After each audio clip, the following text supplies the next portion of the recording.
इस बार जब हातिम अपने नगर लौटा तो राजा ने सातवां और अंतिम प्रश्न पूछा, ऐ हातिम, मुझे ये बताओ, सच्चा सौंदर्य क्या है? हातिम अभी भी एक ऊर्जावान, तेजस्वी और निडर युवक था। उसकी आंखों में वही जिज्ञासा और दिल में वही करुणा थी जो उसकी पहली यात्रा में थी। बिना किसी देरी के वो एक बार फिर नई राह पर निकल पड़ा, सच्चे सौंदर्य की खोज में। हातिम की यात्रा दक्षिण दिशा में शुरू हुई। यह रास्ता हरियाली और फूलों से भरा था, मानो प्रकृति खुद उसे अपनी सुंदरता दिखा रही हो। पर वो जानता था, पेड़ पौधे, फूल पत्थर सब बाहरी रूप हैं। सच्चे सौंदर्य का उत्तर इससे कहीं गहरा होगा। कई दिनों की यात्रा के बाद वो एक नगर पहुंचा जहां हर कोई रूप रंग और साज सज्जा में लिप्त था। स्त्रियां हीरे मोती पहनती थीं, पुरुष मखमली वस्त्रों में रहते थे। पर इस चमक के बीच हातिम ने कुछ अजीब देखा। लोगों की आंखों में संतोष नहीं था, हर चेहरा एक अनकही थकान से घिरा था। हातिम ने एक वृद्ध दरबारी से पूछा, इस नगर में तो सब सुंदर हैं, फिर भी सब उदास क्यों हैं? दरबारी बोला, यहाँ सुंदरता एक बोझ बन चुकी है। हर कोई दूसरे से सुंदर दिखना चाहता है, इसलिए असली मुस्कान, सच्चे भाव सब खो गए हैं। यहाँ सौंदर्य एक मुखौटा बन गया है, आत्मा की जगह ले चुका है। हातिम समझ गया कि सच्चा सौंदर्य केवल रूप नहीं। इसके बाद वो एक पहाड़ी गांव पहुंचा जहां एक युवती मिट्टी के दीपक बना रही थी। उसका चेहरा साधारण था, पर उसकी आंखों में शांति थी। लोग उसे माया दी कहते थे।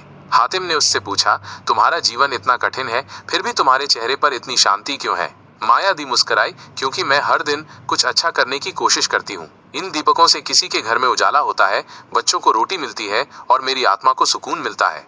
हातिम ने गहराई से महसूस किया, यह स्त्री बाहर से सुंदर न होते हुए भी भीतर से अद्भुत थी। उसकी सेवा, उसकी सादगी, उसका प्रेम, यही तो सौंदर्य था। अब वो एक वीरान इलाके में पहुंचा। वहां एक पुरानी झोपड़ी में एक अपंग चित्रकार रहता था। उसका एक हाथ नहीं था, पर वो अपनी टूटी उंगलियों से ऐसी तस्वीरें बनाता था कि देखने वालों की आंखें नम हो जाती थी। हातिम ने पूछा, तुम तो बहुत कष्ट में हो, फिर ये चित्र इतने भावुक कैसे हैं? चित्रकार ने कहा, क्योंकि मेरी आत्मा अभी जिंदा है। मैंने अपने दर्द को रंगों में बदल दिया है। सुंदरता वही है जो भीतर की सच्चाई को बाहर ला सके। अपनी खोज में वो एक नदी किनारे पहुंचा जहां एक युवक बांसुरी बजा रहा था। उसका पहनावा फटा हुआ था, पर उसकी धुन सुनकर पक्षी भी थम जाते। बच्चे उसके चारों ओर बैठ जाते, बूढ़े मुस्कुराते। हातिम ने पूछा, तुम्हारे पास कुछ नहीं है, फिर भी सब तुम्हें चाहते हैं?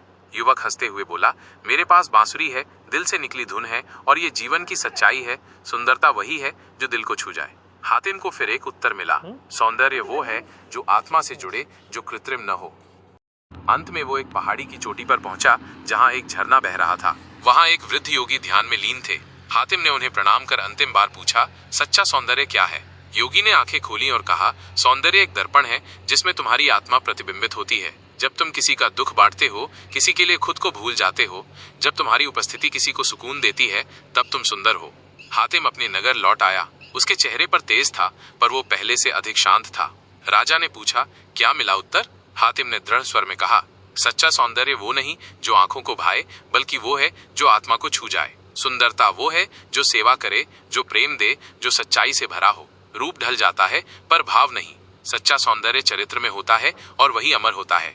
पूरा दरबार स्तब्ध था। राजा ने सिर झुकाया और कहा, हातिम, तुमने केवल 7 प्रश्नों के उत्तर नहीं दिए, बल्कि जीवन का रहस्य बता दिया।